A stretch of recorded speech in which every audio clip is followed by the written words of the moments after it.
Hi guys, welcome to my channel. Guys, huwag niyo itong kalimutan mag-subscribe guys.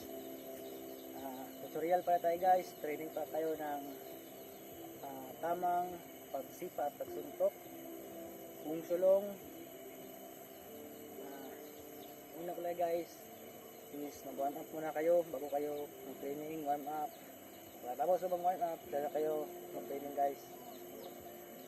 Una natin practicean ngayon guys, una natin training ngayon is kamao muna bago ang kick. Punch muna tayo guys bago ang kick. Okay guys, ang pushing nyo lang guys, ito guys, ito guys itong kamay guys, ito lang guys. Una ito guys, suntok,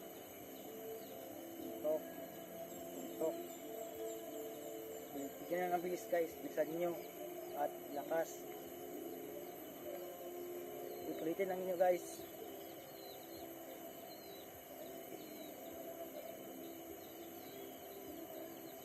Tapos ito guys is punch naman, punch pa rin guys, pero iba na, hindi na ito na guys, may ganito na ito guys, slow muna ito guys.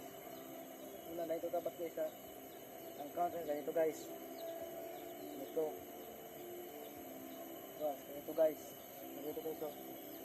dito dapat guys, hindi na guys ganito, ito guys ganito, hindi na ito guys ganito dapat, ito guys dapat ganito, tapos suntok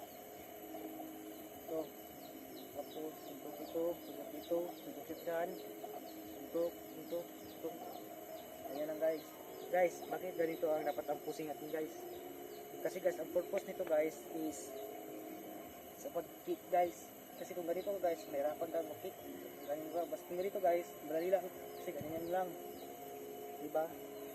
Ang purpose na nito guys, itong isa guys, bakit ganito? Kasi guys, pag umikot ka, madali lang.